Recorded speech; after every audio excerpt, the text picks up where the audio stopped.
할렐루야. 네. 오늘 우리에게 주신 하나님의 말씀을 통해서 당신은 주의 길을 예비하는가? 라는 제목으로 제가 마태복음 26장 1절에서 16절까지 말씀을 선포하겠습니다. 자, 여러분, 이제 오늘 제목이 조금 이제 세게 느껴지실 수도 있어요. 당신은 주의 길을 예비하는가? 우리가 이제 지난주까지 어떻게 보면 마지막 종말에 대한 거를 한 5주에 걸쳐서 배웠습니다. 5주에 걸쳐서 예수님께서 지금 우리가 종말에 일어날 하나님께서 유대인들에게 주실 그 엄청난 진노의 시간, 그 시험의 시간을 지금 예언하시는 것을 들었어요. 여러분, 그걸 들으시면서 기뻤습니까? 아니면 좀 더 무서우셨습니까? 제가 이게 말씀드릴 때 그 하나님의 엄청난 진노가 누구를 대상으로 기록된 거라고 말씀드렸어요? 네, 유대인들이에요. 저와 여러분이 아니라 마지막 환란기, 그 7년 동안에 그 환란에 들어가야 되는 유대인들입니다.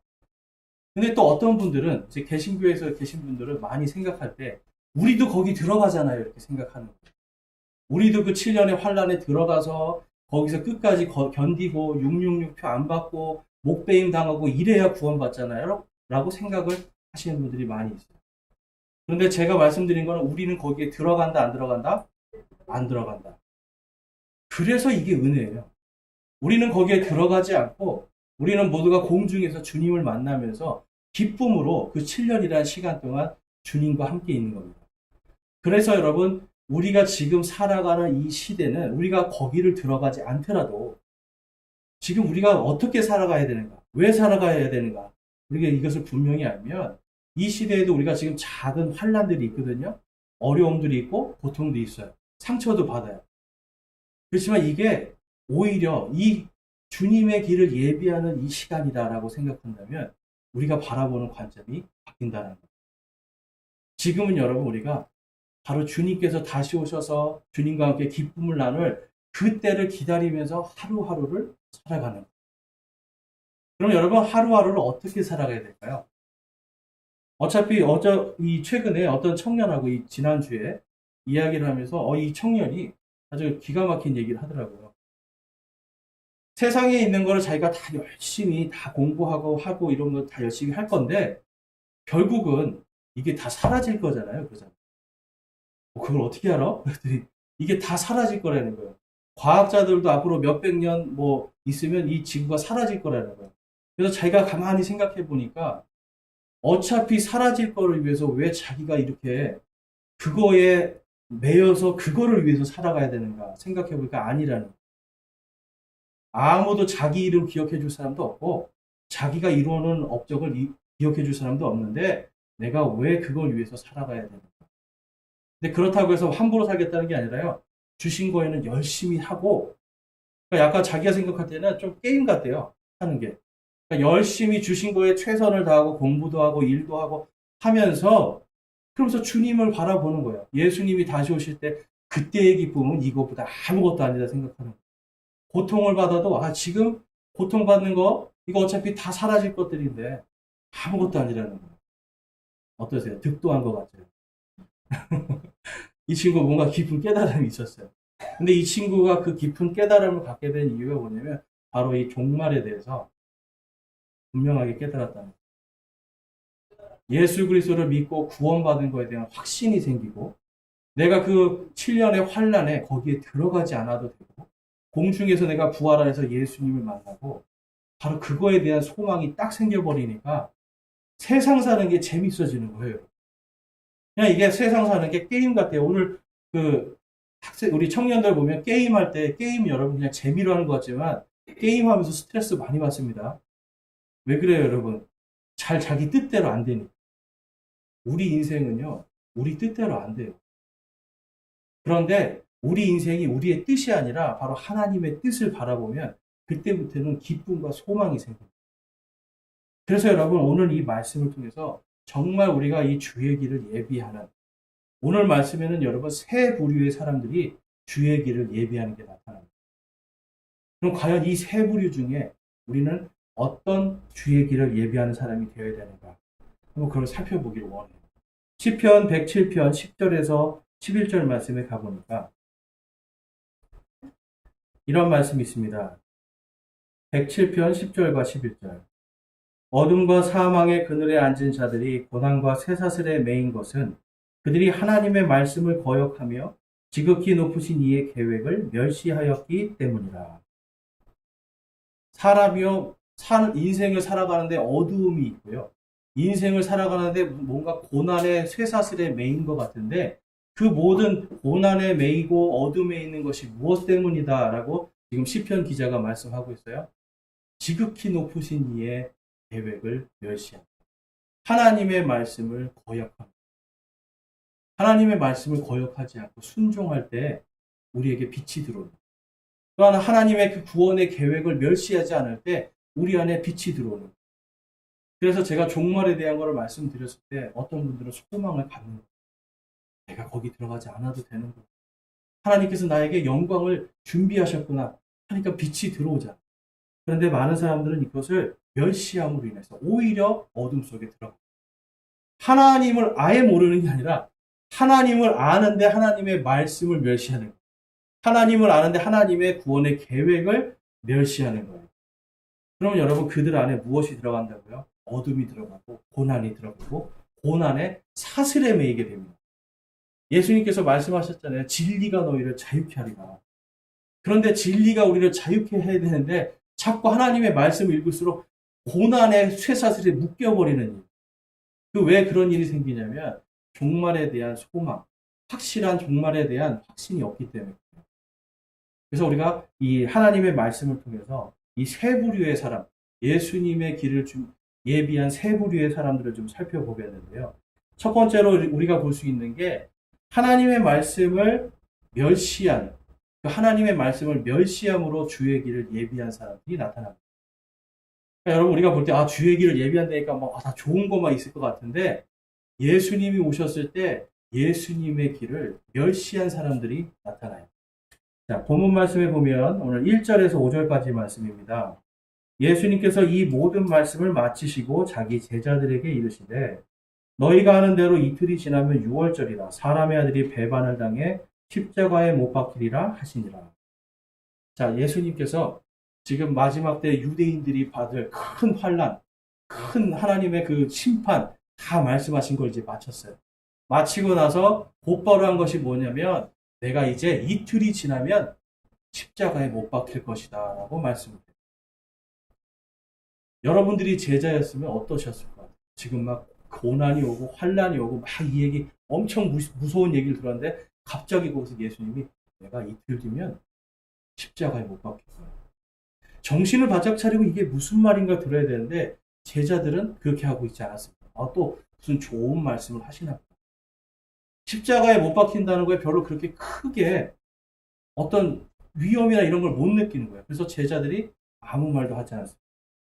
자, 근데 3절 말씀에 가보니까 어떤 사람들이 나오냐면 그때에 바로 이제 예수님이 내가 십자가에 못 박힐 것이다라고 말할 때에 그때의 수제사장들과 서기관들과 백성의 장로들이 가야바라는 대제사장의 관저에 함께 모여 예수님을 교묘히 잡아 죽이려고 협의하였으나 말하기를 백성 가운데 소동이 있을까 염려되니 명절날에는 하지 말자 하더라. 예수님이 내가 이제 이틀 뒤에 6월절 전날에 내가 십자가에 못 박혀 죽을 것이다 라고 말하는 그때에 유대교의 종교 지도자들은 한쪽에 모여서 뭘 모의하고 있었어요? 교묘히 붙잡아 죽일 거를 모의합니다. 근데 여러분 이 사람들은요 하나님의 말씀을 모르는 사람들이 아니에요. 자, 교묘히 붙잡는다는 건 무슨 뜻일까요, 여러분? 정당한 법 절차를 밟겠다는 거예요? 아니면 불법적으로 하겠다는 거예요? 불법적으로 하겠다는 거예요. 하나님의 말씀을 아는 사람들, 하나님이 계시다는 걸 아는 사람들이에요. 그런데 이 사람들의 머릿속에는 지금 뭔가 교묘히 하나님의 말씀을 거역하고 이것을 해야겠다라고 계획을 합니다. 이사야서 10장 2절 말씀에 가보면 분명히 이 대제사장들도 이 말씀을 알고 있었을 거예요. 자, 우리 앞에 보이시는 분들 한번 같이 한번 읽어보겠습니다. 이사야서 10장 2절 말씀 시작. 궁핍한 자를 따돌려 공정한 재판을 받지 못하게 하고 내 백성의 가난한 자들로부터 권리를 빼앗아 과부들을 탈취물로 삼으며 아버지 없는 자들을 강탈하는 자들에게 화가 있을지어다. 아멘. 공정한 재판을 하지 않고요. 무언가 다른 사람의 권리를 빼앗고요. 강탈하는 자들에게 뭐가 있을 거라고요? 화가 있을지어다. 하나님께서는요. 공정하게 재판하라고 출애굽기부터 레위기, 민수기, 신명기 계속 말씀하세요. 너희들이 공평한, 공정한 재판을 해라. 그런데 지금 이 제사장들은 뭘 하겠다는 거예요? 아무리 하나님이 말씀을 그렇게 해도 우리는 교묘히 할 거야. 우리는 불법적으로 할 거야. 공정한 재판 없이 예수를 죽일 거야. 라고 이들은 모여서 이야기하고. 그러면 하나님께서 이들에게 화를 내리셔야 됩니까? 내리지 말으셔야 됩니까? 화가 임하게 하셔야 되는 거예요. 자, 이사야서 53장에 가면 이들의 이러한 것을 미리 다 예언이 되어 있는 걸 볼 수가 있습니다. 이사야서 53장 8절에 가보면 그는 감옥에 가지 못하고 공정한 재판도 받지 못하였으니 누가 그의 세대를 밝히 드러내리요. 그는 산자들의 땅에서 끊어졌으며 내 백성의 범죄로 인하여 매를 맞았다. 예수님에 대한 예언입니다. 예수님에 대한 예언이 그는 공정한 재판을 받지 못할 것입니다. 이 말씀이 성취가 되는 거예요. 지금 예수님에 대해서 이사야서 53장은요, 예수님에 대해서 기록을 하고 있어요. 근데 여러분, 유대인들이 오늘날도 이사야서 53장을 읽고요, 마태복음을 읽으면 예수님이 하나님이신 걸 알까요, 모를까요? 알게 돼요. 그래서 유대인의 랍비들은 오늘날도 이사야서 53장을 못 읽게 합니다. 1년 동안 성경을 읽는 계획표가 있어요. 그런데 랍비들만 이사야서 53장을 읽을 수 있어요. 왜 그렇습니까? 일반 사람들, 일반 성도들이 읽으면 아, 이분이 예수네? 하고 딱 알게 되거든요. 그러니까 이사야서 53장을 오늘날도 불법적으로 못 읽게 하는 거예요. 그래서 여러분, 이 말씀, 이사야서 53장 8절의 말씀이 지금 그대로 이루어지는 거예요. 이 사람들은요, 지금 불법적으로 예수님을 공정한 재판도 없이 죽이려고 모의를 하고 있어요. 이 사람들은 예수님의 길을요, 그분이 오셨음을 기뻐하고 영광으로 준비하는 것이 아니라 어떻게 하면 잡아 죽일까? 왜 그런 일을 했을까요? 이 앞전에 무슨 일을 했어요? 예수님께서 성전에 들어가셔서 지금 내 아버지 집, 하나님의 집은 기도하는 집이라고 했는데 사람들이 기도를 못하게 거기에 이 강도의 소굴로 만들어서 하나님 앞에 거룩하지 않는 헌물을 드리게 하고 그 다음에 자리세를 받고 사람들이 기도하는 장소를 완전히 강도의 소굴로 만들어 놓으니까 예수님이 들어가서 어떻게 하셨어요? 다 뒤집어 엎고 화를 내시고 다 내쫓아 버렸잖아요. 뭘 손해본 거예요, 여러분? 돈을 손해본 겁니다. 그리고 자기들의 권력을 손해본 거예요. 감히 우리 권력에 도전을 해? 그러니까 어떤 생각이 들겠어요? 당신이 실제로 예수라 해도 우리는 너를 죽이겠다.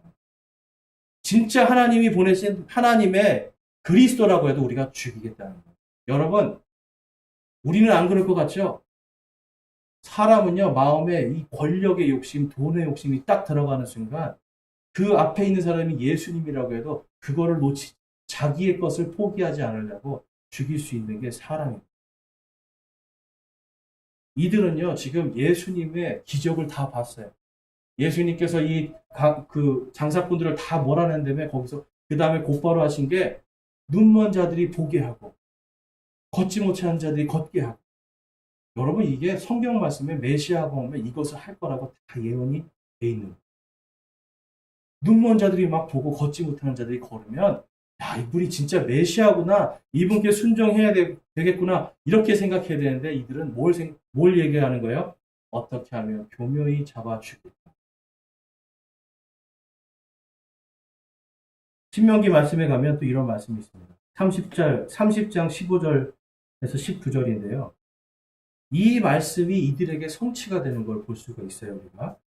자, 30장 15절, 16절 먼저 보면, 보라, 내가 이날 생명과 복과 또 사망과 화를 내 앞에 두었나니, 그런즉 내가 이날 내게 주 내 하나님을 사랑하고 그분의 길로 걸으며 그분의 명령과 법규와 법도를 지킬 것을 명하노라.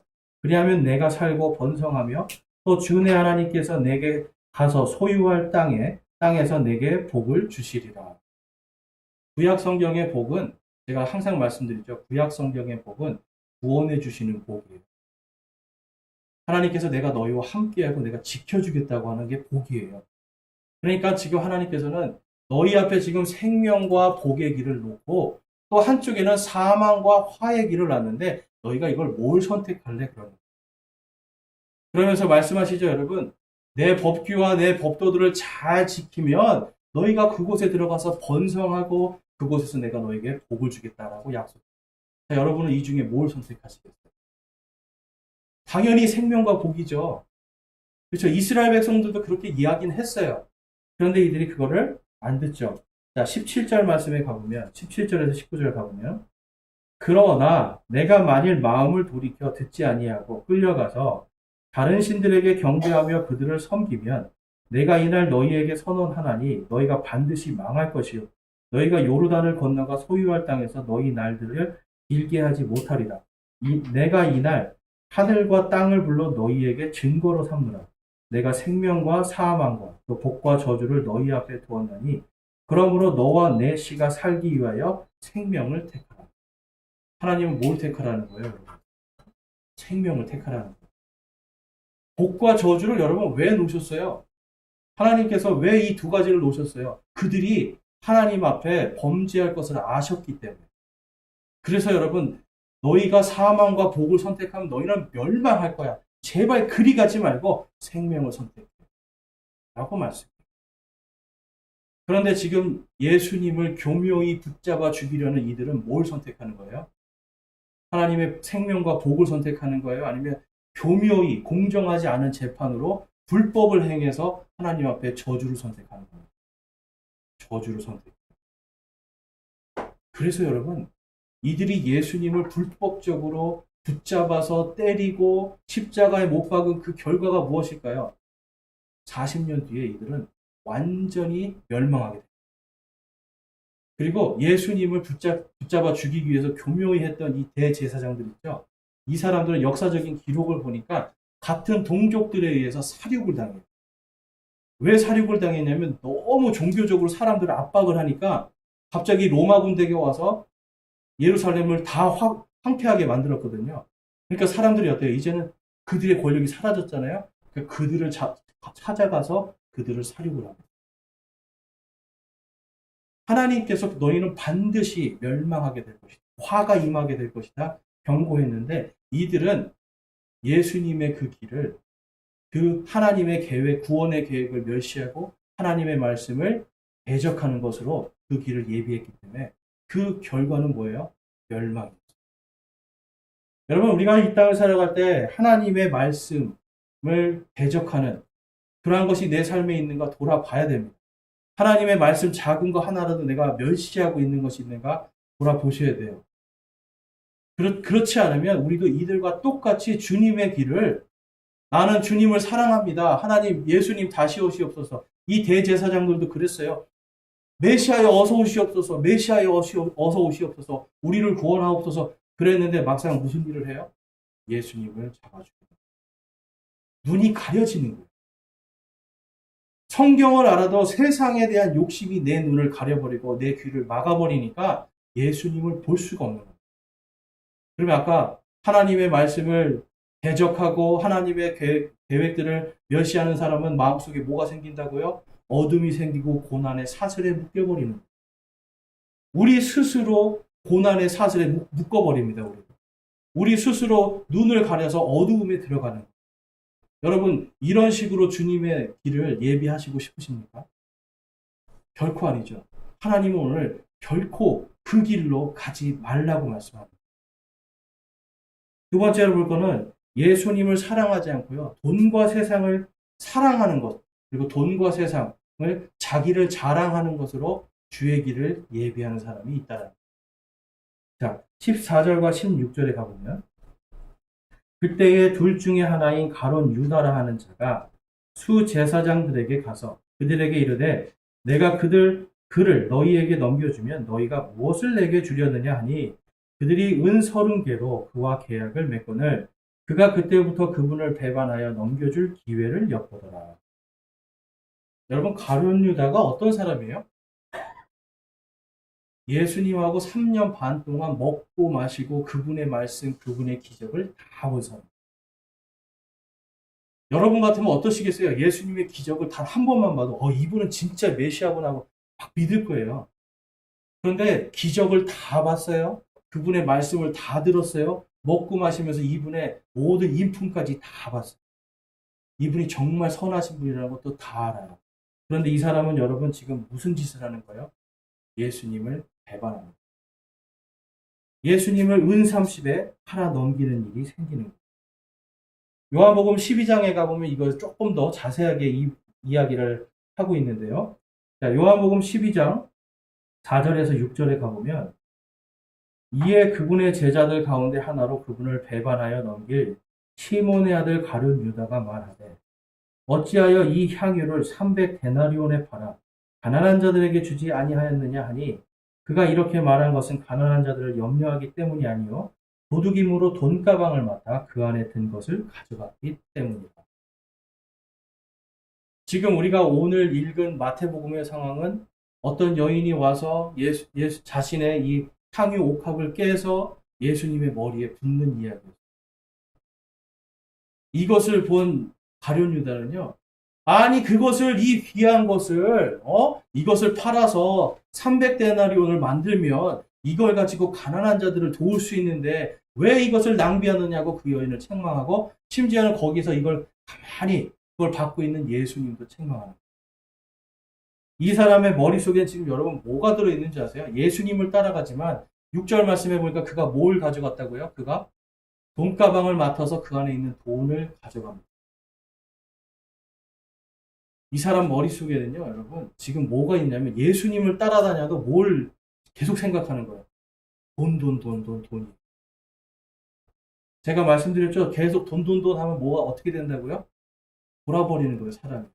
예수님을 보고 있어도 예수님이 진짜 나의 주님이 아니라 예수님을 통해서 어떻게 돈 한번 벌어볼까? 어떻게 하면 돈을 좀 내가 한번 취해볼까? 이런 생각하는 거예요. 근데 여러분 생각해 보세요. 만약에 우리 교회 안에서 교회에 공금이 있으면 누구한테 맡기세요? 교회에 공금이 있으면 제일 믿을 만한 사람한테 맡기지 않으세요? 계산을 잘하고 제일 믿을 만한 사람. 그럼 이 가룟 유다 어떤 사람이었다는 거예요? 제일 믿을 만한 사람. 근데 이 구약 성경에 가룟 유다에 대해서 예언한 걸 보니까 그가 말을 잘하고 거짓이 많은 사람이라고 예언이. 그러니까 거짓으로 가는 거예요. 우리 교회 안에요, 여러분. 예수님을 찬양하고 예수님을 바라보고 이게 아니라 교회에 와서도 계속해서 돈 하기 시작하면 우리 안에 뭐가 생기기 쉬운 거예요? 거짓이 생기는 거예요. 하나님이 아니라 돈을 더 사랑하기 시작하는 겁니다. 그러니까 여러분 300데나리온 바로 옆에 있는 다른 사람들도 그걸 보면서 그 생각 똑같이 했을 거예요. 그런데 이 유다는요. 돈을 생각하고 있으니까 입에서 뭐가 튀어나와요? 300데나리온 하는데 내가 이거를 잘 팔아서 지금 내가 살짝 한 이 돈 요거 살짝 메꿔놓고 가난한 사람 도우면 어떻게 돼요? 내 명예도 살고요. 여기도 다 좋고. 유다는요. 여러분 이 300데나리온은요. 1년치 봉급입니다. 1년치 봉급이에요. 근데 오늘 보니까 예수님을 얼마에 팔아요, 여러분? 은 30. 은 30은 우리나라 이게 하면 약간 한 반년치 정도 되는 넉 달 정도에 되는 봉급이에요.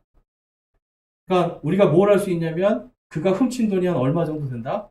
넉 달치 월급 정도 되는 돈이에요. 한 800만 원 정도 되는 돈이에요. 큰 돈이죠. 그러니까 이 사람 머릿속에는 이거를 훔쳤어요. 썼어요. 그 다음에 이걸 어떻게 내고. 그러면서 내 명예가 어떻게 하면 실추되지 않을까 이걸 보는. 여러분 이 가룟 유다는요. 돈과 자기의 명예를 위해서 예수님을 쫓아다니는 사람입니다.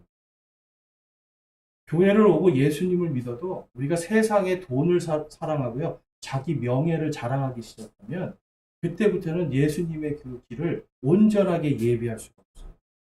예수님을 자랑하는 것이 아니라 자기의 돈을 자랑하기 시작하고 자기의 명예를 자랑하기 시작하는 거예요. 여러분, 우리에게 자랑은 무엇입니까? 우리가 이 하나님 예수님을 자랑하지 않고 우리가 세상 것을 쫓아가서 나는 부자입니다. 나는 명예가 이렇습니다. 나를 자랑하기 시작하면 우리의 신앙은 식어버리기 시작합니다. 자, 요한계시록 3장에 가보면 예수님께서 책망하시는 교회 중에 라오디게아 교회라는 교회가 나옵니다. 그 교회에게 다음과 같이 말씀을 하세요. 자, 요한계시록 3장 16절과 17절 한번 말씀해 보면, 자, 우리 찾으신 분들 한번 한 목소리로 읽어 보겠습니다. 자, 시작. 내가 이같이 미지근하여 아니하고 뜨겁지도 아니하므로 내가 내 입에서 너를 토하여 내리니 이는 내가 이르기를 나는 부자라 내가 재산을 불렸으니 아무것도 부족한 것이 없다 하면서 내 비참한 것과 가련한 것과 가난한 것과 눈먼 것과 벌거벗은 것을 알지 못하기 때문이다. 아멘. 이들이 뭘 자랑했어요? 예수님 자랑했어요? 아니면 우리는 이렇게 부자라고 자랑했어요? 우리 교회는 부자예요. 여러분, 우리 교회 오세요. 우리 교회 보세요. 부자예요. 우리 교회 오면은 이렇게 다 잘 돼요. 복 받아요. 예수님을 자랑하는 교회가 아니라 우리가 부자인 걸 자랑. 근데 여러분, 그 부자가 된 교회 그 돈이 그 교회가 돈 벌어서 한 거예요? 아니면 성도들의 헌금으로 된 거예요? 성도들의 헌금이죠. 성도들의 헌금을 가지고 우리가 이렇게 부자가 됐다고 막 하고, 그래서 여러분, 예수님을 믿는다고 하고 뭔가 예수님을 따라간다고 하는데 이들 안에는 뭐가 없는 겁니까? 예수님을 자랑하는 게 없는 거예요. 예수님을 자랑한다는 건 그분을 찬양하는 거예요. 우리가 그분을 찬양할 수 있는 것은 여러분 딱 하나입니다. 그분이 우리를 대신해서 죽어주셨다는 거예요. 예수 그리스도의 보혈로 우리가 구원받았다라고 하는 이 사실이 나 같은 죄인이 엄청난 은혜를 받았다는 이 사실이 너무나 감사하고 이거를 자랑하고 찬양을 해야 되는데 이들은 뭐예요? 우리는 부자다. 우리는 부자다. 제가 전도사 때 어떤 부흥 강사하고 이렇게 얘기를 한 적이 있어요. 부흥 강사들이 보통 여러분 이 유명한 분들은 한 번 하는데 한 3천만 원씩 이렇게 받습니다. 3천만 원 이렇게 뭐 조금 이제 덜 유명하면 몇백만 원 받고 그럼 여러분 이 3천만 원을 이분한테 이제 강사비를 줘야 돼요. 그러면 이분이 그 교회가 큰 교회만 갑니다. 작은 교회 가면 그만큼 줄 수가 없어요. 큰 교회 가서 딱 처음에 물어보는 게 뭔지 아세요? 얼마 걷어드릴까요? 헌금 얼마를 거두어 드릴까요? 그럼 목사님이 우리 목표하는 게 1억입니다. 이렇게 건축 헌금 1억입니다. 네, 그랬을까? 내가 그럼 그거 해드릴게요. 신나게 부흥회 가서 막 사람들 기쁘게 하고 재밌는 말 하고 막 해가지고 결국은 11조 내라 그러고 건축 헌금 내라고 해서 사람들을 막 부추기는 거예요. 근데 여러분 생각해 보셨어요? 왜 그 교회에 1억이라는 돈이 필요하고 그 많은 돈들이 필요할까요? 우리 교회 자랑하는 거예요. 그래서 여기서 보니까 뜨겁지도 않고 차지도 않다고 그러잖아요. 뭔가 돈을 거둬야 되니까 뜨겁게 해줘야 돼요. 그런데 결국은 뭐예요, 여러분? 그 안에 예수님을 자랑하지 않으니까 그 마음이 차가워지는 거예요. 오늘날 많은 교회들이 여러분 이러한 것들을 하고 있습니다. 결국은 뭐예요, 여러분? 뜨겁지도 않고 차갑지도 않으면 예수님이 어떻게 하겠다? 내가 토해버릴 것이다. 너희들은 역겹다. 내가 토해버릴 것이다. 진리에 대해서 아무런 갈급함도 없고 하나님의 말씀에 대한 아무런 기쁨이 없이 그저 우리는 부자다. 나는 부자가 되고 싶습니다. 돈, 우리의 명예, 우리가 우리의 이름을 위하여서 건물을 세우고 뭔가 내가 해보자. 40일 동안, 100일 동안 뭔가 새벽 기도하면 아이들이 좋은 대학 가고 성공할 수 있습니다. 거기 가면 여러분 사람이 미어 터집니다. 저도 한번 여기 해볼까요? 네. 이 동네에다 제가 좀 하면 여러분 여기 그래도 더 많이 올 거예요. 뭔가 여기서 한번 축복 성회 한번 해볼까요? 아무것도 필요 없는 거예요, 사실. 예수 그리스도를 자랑하지 않는 교회는 더 이상 교회가 아니라 예수님이 토해버릴 정도로 싶을 정도로 역겨운 교회라는 거예요. 데살로니가 후서 2장 3절 말씀에 가보면 데살로니가 후서에서 마지막에 위험한 때에 너희들이 조심해라. 이러한 일들이 있으니까 조심해라 라고 기록을 하고 있어요. 데살로니가후서 2장 3절 말씀 한번 우리 같이 한번 읽어보겠습니다. 시작. 아무도 어떤 방법으로든 너희를 속이지 못하게 하라. 먼저 떨어져 나가는 일이 일어나고 저 죄의 사람 곧 멸망의 아들이 드러나지 아니하면 그날이 이르지 아니하리라. 자, 뭐가 먼저 일어난대요? 아무도 어떤 방법으로도 너희를 속이지 못. 속이는 일이 있을 거라는 거예요. 그 다음에 먼저 뭐가 일어난다고요? 떨어져 나가는 일이 생깁니다. 어디에서 떨어져 나갈까요, 여러분? 하나님의 말씀에서 떨어져 나가는 거예요. 하나님의 예수 그리스도를 자랑하는 것이 아니라 우리의 돈을 자랑하고 우리의 명예를 자랑하기 시작하면 결국은 진리에서 떨어져 나가는 거예요. 하나님의 말씀에서 떨어져 나가니까 이들은 여러분 반드시 속게 되어 있습니다. 아까 보니까 시편 말씀에서 하나님의 말씀을 거역하고 하나님의 이 계획을 멸시하면 어떻게 된다고요? 그들에게 화가 임하는 거예요. 마지막 때 이러한 교회들이 생길 거다라고 말씀을 합니다. 9절과 10절 말씀에 보면 사악한 자가 오는 것은 사탄의 활동을 따라 모든 권능과 표적들과 거짓 이적들과 불의의 모든 속임수와 함께 멸망하는 자들에게로 오는 것이니 이는 그들이 진리의 사랑을 받아들이지 아니하여 구원을 받지 못하였기 때문입니다. 여러분 끔찍한 일입니다. 지금 이거 교회 다니는 사람들한테 이야기하는 거예요. 그들이 뭘 못 받았다고요? 구원을 못 받았다. 근데 왜 못 받았어요? 진리에서 떨어져 나갔기 때문에. 진리가 아니라, 와, 기적, 오늘 저기 뭐, 기적한데, 뭐, 기적 보러 다니고, 이적 보러 다니고, 하나님의 말씀이 아니라, 그냥 기적 보러 다니는 거예요. 뭔가 막, 와우, 얼마나 여러분 재밌어요. 여러분 가보셨어요? 그런데 가보면요, 여러분 진짜 막, 와, 하나님의 말씀 없어요. 그냥 뭐, 장풍 쏘는 사람들 넘어가고요. 뭐, 일어나라고 하면 일어나고, 해요, 여러분. 제일 유명한 사람 제가 한번 집회 가봤어요. 3,000명이 왔는데 이 사람이 장풍 쏘니까 3,000명이 다 쓰러지더라고요. 재밌을 것 같아요. 저도 아마 그쪽으로 갔으면 장풍 쏘고 있었을 거예요, 지금. 네. 근데 여러분, 장풍 안 쏘는 게 이게 은혜입니다. 네. 하나님은 결코 넘어뜨리시는 분이 아니라 일으키시는 분이에요, 여러분. 그 사람이 우리나라에 와서 그렇게 막 뭐 안전뱅이 일으키고 막 했던 사람, 미국에 가서 여러분 몰래카메라에 딱 걸렸어요. 휠체어 타고서 거기서 일어나는 사람들 하루에 여러분 20만 원짜리 알바입니다.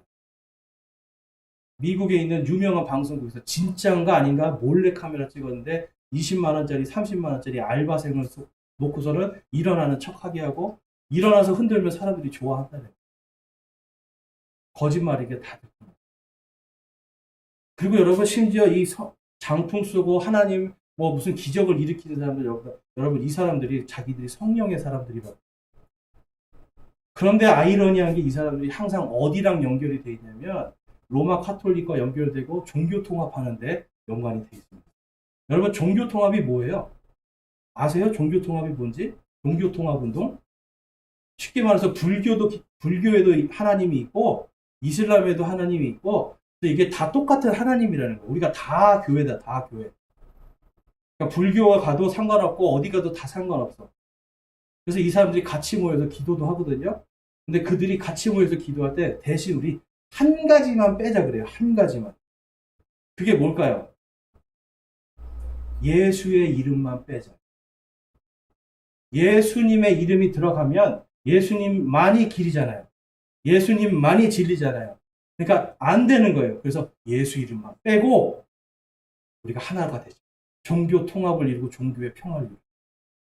성령 운동하는 사람들이 대부분 거기가 있어요. 여러분 그들이 일으키는 기적들, 그들이 일으키는 수많은 그런 표적들, 여러분 그게 어디서 나올 건지 한번 잘 생각해요. 하나님이 아니라 다른 것에도 진리가 있다고 하고 다른 것에도 구원이 있다고 하는 이 시대를 우리가 살아가고 있어요. 근데 여러분 그 사람들을 믿고 그 교회에 가서 그 사람들 말을 듣고 아 모든 곳에 다 교회 다 예수님이 있구나 하면 그들이 전하는 예수님이 진짜 예수입니까? 가짜 예수입니까? 가짜 예수예요. 그래서 마지막 때 그들이 진리를 모르기 때문에 구원을 받지 못하게 됩니다. 여러분 구원 받으셨습니까? 왜 구원받으셨어요? 여러분 안에 누가 계시기 때문에? 예수님만이 계시기 때문에. 예수님만이 길이요 진리요 생명이라고 하신 그 생명의 말씀이, 그 진리가 여러분 안에 있기 때문에 여러분들이 구원받으십니다.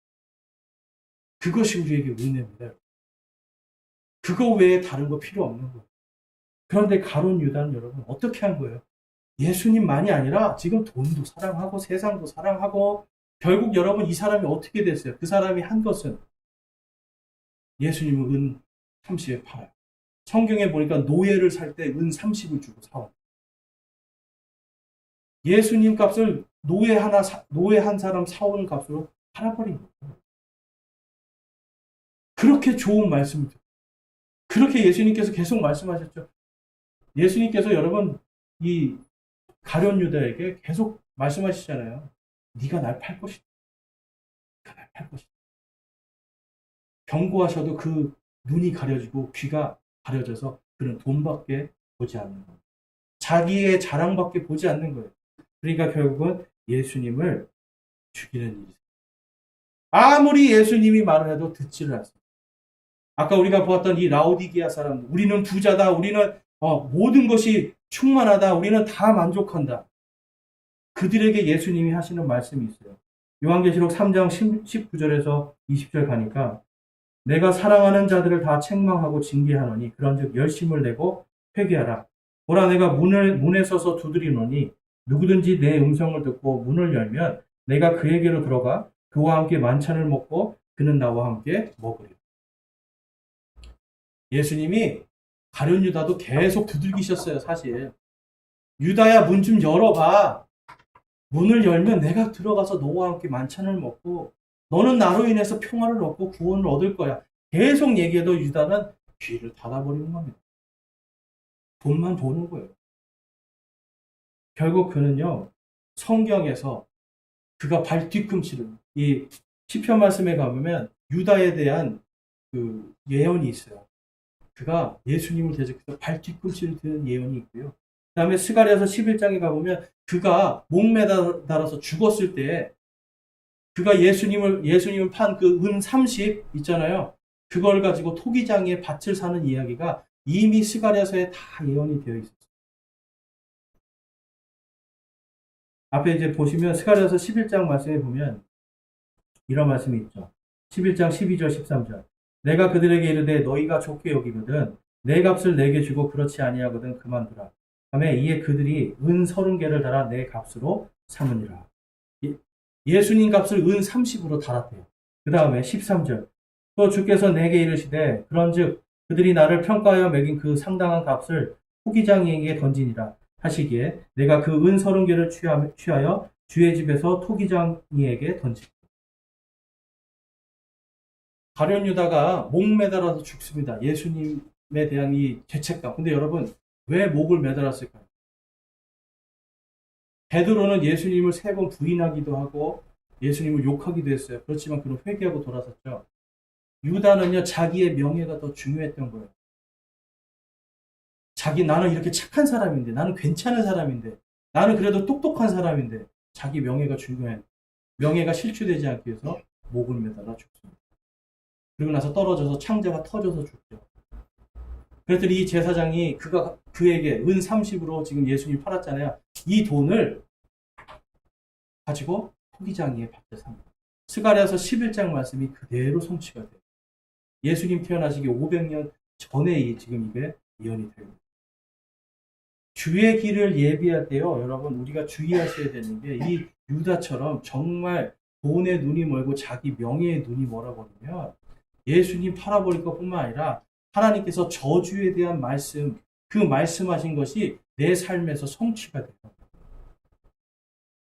하나님께서 생명과 복의 말씀을 주셨는데 그 말씀이 내 안에서 성취가 돼야 되는데 자꾸만 여러분 진리에서 떨어져 나가서 다른 거에서 우리가 계속 머물러 있고 그것을 쫓아가면 하나님께서 말씀하시잖아요. 그들에게 화가 있었죠. 그 말씀이 우리 안에서 성취가 되는 게 하나님께서 기뻐하시는 일이겠습니까? 아니죠. 하나님은 언제나 생명을 선택하라고 했습니다. 자, 그 생명을 선택한 사람의 이야기가 그 다음에 나오는데 자, 10절 말씀에 보면 이 사람은 예수님의 말씀을 듣고 눈물로 그의 길을 예비한 사람입니다. 10절 말씀 보면 예수님께서 그것을 아시고 그들에게 이르시되 너희가 어찌하여 이 여자를 괴롭게 하느냐? 그 여자는 내게 선한 일을 하였느니라. 가난한 자들은 항상 너희와 함께 있거니와 나는 항상 너희와 함께 있지 아니하니라. 그녀가 내 몸에 이 향유를 부은 것은 나를 장사 지내기 위함이니라. 진실로 내가 너희에게 이르노니 온 세상 어디든지 이 복음이 선포되는 곳에서는 그 사람들이 이 일, 곧 이 여자가 행한 일도 말하여 그녀를 기념하리라 하시니라. 이 여인이 한 게 여러분 엄청난 일입니다. 그렇죠? 지금 뭔지 모르겠지만 아무튼 엄청난 일이죠. 예수님이 기념을 하래요. 어디다? 교회가 세워지는구만. 복음이 전해지고 너희가 모여서 복음을 이야기할 때 항상 이 여인의 일을 기념합니다. 여러분 엄청나게 중요한 일이라는 걸 알 수가 있겠죠. 여러분 전 세계 모든 사람들이 이 여인의 일을 기념해야 됩니다. 이 여인은 누굴까요, 여러분? 예수님께서 지금 어디를 가셨냐면 그 나사로 하나님께서 예수님께서 살리신 베다니의 나사로라는 사람이 있어요. 그 나사로가 살아난 그 베단이라는 지역에서 지금 예수님이 계셨던 겁니다. 근데 거기에 나사로의 누이인 마리아가 와서 요한복음에 가보면 나사로의 누이인 마리아가 와서 옥합을 깨뜨려서 예수님 머리에 붓고 있어요. 마태복음에서는 머리에 붓고 요한복음에서는 다리에 붓고 다리를 닦고 있어요. 왜 달라 이게 아니라 머리에서 여러분 이 향유를 쭉 부으면 어떻게 되겠어요? 이렇게 흘러내리잖아요. 그래서 자기 머리털로 예수님의 발을 닦으면서 옵니다. 근데 왜 우는 거예요, 여러분? 제자들은 예수님이 내가 이틀 뒤에 십자가에 못 박힐 거야 그래도 아무런 감흥이 없어요. 근데 이 여인은요, 급한 거예요. 아니, 지금 이틀 뒤에 예수님이 십자가에 돌아가신다고? 예수님이 말씀하시잖아요. 이 여인은 내 장사를 예비하고. 다른 사람들은 여러분, 가룟 유다는 돈 보고 있었죠. 다른 제자들은 여러분, 다른 짓 하고 있었죠. 근데 이 여인만 뭘 본 거예요? 예수님이 죽으시는. 이 요한복음에 가보면 이 여인이 갖고 온 게 순수한 나드 한 근이라고 해요. 나드라는 기름은요, 여러분 엄청나게 비쌉니다. 그러니까 아까 우리가 보니까 300데나리온, 그러니까 1년치 공급 2천만 원 이상 하는 가치를 가진 거예요. 그래서 이 나드는요, 너무 비싸서 누구에게 발라주는 거냐면 왕에게 발라주는 거예요. 왕. 그 다음에 왕이 죽으면 그 왕의 시체에 발라줘요. 그리고 또 한 가지 뭘 쓰냐면 여자들이 결혼하기 전에 결혼 지참금으로 갖고 있는 거예요. 그래서 언제 깨는 거냐면 결혼해서 신랑하고 결혼해서 첫날 밤 들어갈 때 있죠. 그때 딱 깨가지고 신랑의 몸에 발라줘요. 그러니까 이 나드가요, 이 여인은 지금 어떻게 보면 결혼 안 한 여인인 거 아실 수 있겠죠. 굉장히 귀하고 자기의 모든 것이에요. 근데 자기의 모든 것을 지금 딱 깨가지고 바로 예수 그리스도께 지금 발라드리는 거예요. 이것은 뭘 의미하냐면 이분이 왕이신 걸 깨닫는 거예요. 나의 구원자 왕이신. 그리고 또한 뭘 깨닫는 거예요? 이분이 나의 신랑이라는 걸 깨닫는 거예요. 자기의 가장 귀한 거를 지금 자신의 왕이요 신랑이신 예수님께 줬습니다. 이 내용이 여러분 이사야서 61장에 가보면 예언이 되어 있어요. 61장 1절 말씀에 가보면 주 하나님의 영께서 내게 임하셨으니 이는 주께서 내게 기름을 부으사 온유한 자들에게 좋은 소식을 선포하게 하셨기 때문이라. 그분께서 나를 보내신 것은 마음이 상한 자들을 싸매고 포로된 자들에게 자유를, 결박된 자들에게 감옥에서 노임을 선포하게 하려 함이요. 신약 성경에 보면 예수님께 기름 부은 사람이 나와요. 여인입니다. 이 여인. 아무도 예수님께 기름을 안 붓어요. 심지어는 예수님에게 발 닦을 물도 안 주잖아요. 그런데 여러분, 이 이사야서 61장 말씀이 지금 이 여인이 예수님을 나의 왕이시고 나의 주님이시고 나의 구원자시라는 걸 보고 깨달으니까 내가 이제 십자가에 못 박히리라 말씀하시자마자 집으로 달려가서 나드한 이 비싼 향유를 가지고 와서 깨버리는 겁니다. 이사야서 61장 1절 말씀이 이 여인의 삶 속에서 성취가 됩니다. 그 다음에 2절 말씀에 보니까 또 주의 받아주시는 해와 우리 하나님의 원수 갚으시는 나를 포고하고 애곡하는 모든 자를 위로하게 함이며 또 시온에서 애곡하는 자들에게 정하여 주되 곧 그들에게 제 대신 아름다움을 주고 애곡 대신 기쁨의 기름을 주며 근심의 영 대신 찬양의 옷을 주게 하려 함이라. 그리함으로 그들이 주께서 심으신 의의 나무라 불릴 것이요 이로써 그분께서 영광을 받으시리라. 아멘. 여기에 보면 재미있는 내용이 있습니다. 그들에게 제 대신 아름다움을 주시고, 여러분 이 2절과 3절 말씀은 다른 것이 아니라 마지막 때 예수님께서 다시 오실 때 부활할 때를 얘기합니다. 부활의 영광. 그래서 여러분 유대인들이 죽은 사람한테 기름을 바르는 이유는 이 사람이 하나님, 이 성령님으로 다시 부활할 걸 소망하면서 바릅니다. 그래서 이 여인은요, 지금 이사야서의 말씀대로 예수님의 기름을 바르면서 나의 주, 나의 하나님께 기름을 바르고 나의 구원자께 기름을 바르고 그분이 부활하실 것까지도 소망하면서 기름을 바르고 있는 거예요. 여러분 이 여인이 지금 예수님의 길을 어떻게 예배하는지 아시겠죠?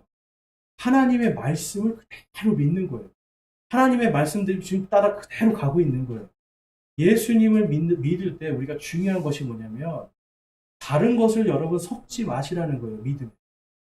다른 것을 섞는 게 아니라 예수님 그리고 하나님의 이 말씀을 있는 그대로 순수하게 믿고 주님의 길을 예비해야 된다는 겁니다. 자꾸만 우리는요 내 뜻을 섞고 다른 사람의 어떤 이야기를 섞고 이러한 것들을 한단 말이에요. 다른 사람의 가르침이 아니에요. 심지어는 여러분 제 가르침도 아니고 여러분들이 주님의 길을 예비하실 때는 하나님의 말씀을 있는 그대로 여러분들이 그것을 가지고 실천하고 그 말씀대로 살아보려고 열심히 애를 쓰는 거예요. 그래서 나의 주 나의 하나님 다시 오실 예수님 부활하신 예수님을 통해 부활할 나의 영광. 그런데 내 영광이에요? 주님의 영광. 주님의 영광.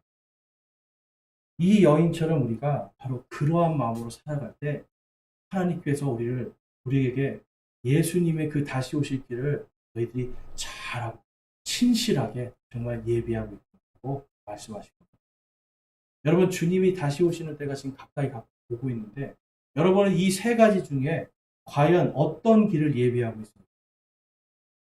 어떤 길을 예비하고 싶으십니까? 세상을 쫓아가고 자기의 명예와 돈을 쫓아가고 여러분 이러한 것으로 주님의 길을 예비하시겠어요? 아니면 하나님의 말씀을 순수하게 사랑하고 지킴으로 예비하시겠어요? 마지막 거죠 여러분. 유대인들도 이 말 했습니다 여러분. 그렇지만 실천 못했습니다. 우리는요 정말 이제 예수님을 믿는 주님의 백성들이라면 바로 이 여인이 왜 예수님께서 어딜 가든지 기념하라고 하셨어요? 이 여인처럼 예수님은 나의 주 나의 하나님. 그리고 또한 예수님의 부활이 나의 부활로 예수님은 나의 신랑으로서 내가 다시 만날 분으로 내가 이제 그분의 영광을 위해서 살아가는 것으로 바로 그것으로 우리가 예수님의 다시 오시는 길을 예비해야 될 줄로 믿습니다. 저와 여러분이 이 여인을 깊이 묵상하시고 정말 이 복음이 가는 모든 곳에서 이 여인을 기념하라 하신 그 말씀이 무엇인지를 깊이 깨닫고 오늘부터 시작해서 예수님이 만나는 그날까지 그분의 길을 바로 이 여인과 같이 순수한 마음으로 주님을 사랑하는 마음으로 잘 예비하시는 저와 여러분이 되시길 주님의 이름으로 축원합니다. 네, 기도하고 결단의 기도하겠습니다. 결단의 기도하실 때에 여러분은 과연 어떤 길을 예비하고 있습니까? 주님을 사랑하고 예수님만이 나의 길이라고 생각하고 주님이 다시 오시길 예비하고 있습니까? 아니면 내 안에 가룟 유다와 같이 돈과 명예, 세상의 다른 것들을 위해서 여러분 살고 있습니까? 아니면 대제사장들과 유대인의 그런 종교 지도자들처럼 하나님의 말씀을 대적하고 하나님의 말씀을 멸시하는 것으로 주님의 길을 예비하고 있습니까? 이 시간 하나님 앞에 여러분 묵상하고 회개하며 결단하기 원합니다. 주님, 제가 생명의 길을 가길 소망합니다. 예수님께서 나의 온전한 예수님만이 나의 길이요 예수님만이 나의 생명임을 제가 믿고 그 길을 따라가겠습니다라고 결단하기 소망합니다. 기도하시겠습니다.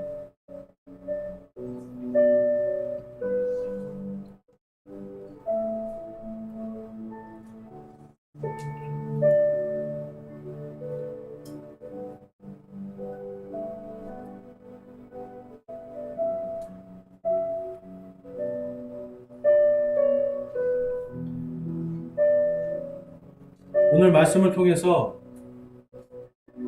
나는 제사장들처럼 하나님의 말씀을 멸시하고 또한 주님의 지극히 높으신 주님의 그 구원의 계획을 멸시하며 살았음을 회개합니다 하시는 분이 있습니까? 또 나는 가룟 유다와 같이 예수님을 사랑하는 것이 아니라 세상을 사랑하고 돈을 사랑하여서 주님의 길이 아니라 나의 명예의 길, 정말 예수님이 토해버리고 싶은 그 길을 걸어가고 있다는 게 여러분 그런 것을 회개하신 분이 있습니까? 그렇다면 이 시간 우리 손을 들고 하나님 제가 회개합니다. 회개의 제 마음을 주께 드리오니 주님 용서하여 주시옵소서라고 우리 하나님께 우리의 손을 들어 마음을 드리기 원합니다. 내가 하나님의 길을 멸시하고 하나님의 말씀을 대적하였습니다. 하나님 저는 세상을 더 사랑하였습니다. 주님이 아니라 세상을 더 사랑하였습니다. 주님 용서하여 주시옵소서. 회개하시는 분들 손을 들어 마음을 드리겠습니다. 감사합니다. 손 내려주시고요. 내가 이제부터는 이 여인과 같이 예수님께서 온전히 나의 주 나의 하나님으로 오직 그분만이 길이요 생명이라는 것을 믿고 다시 오실 예수님의 그 길을 주님의 영광을 바라보며 예비하는 자로 살겠습니다. 주님의 길을 곧바르게 하는 자로 살겠습니다 하시는 분이 있으면 우리 손을 들어서 하나님께 마음을 드리겠습니다. 나는 이 여인과 같이 주님의 다시 오시는 길을 곧바르게 하며 나의 주 나의 하나님으로 내 삶 속에 하나님의 말씀을 실천하는 자로 살기를 소망합니다 하시는 분 손을 들어 마음을 드리겠습니다. 감사합니다. 손 내려주시고요. 오늘 여러분에게 하나님께서 주신 이 음성을 여러분들이 깊이 깨닫고요. 하나님의 말씀을 묵상함을 통하여서 하나님의 이 생명과 복의 말씀이 여러분의 삶 속에 성취가 되시기를 주님의 이름으로 축원합니다.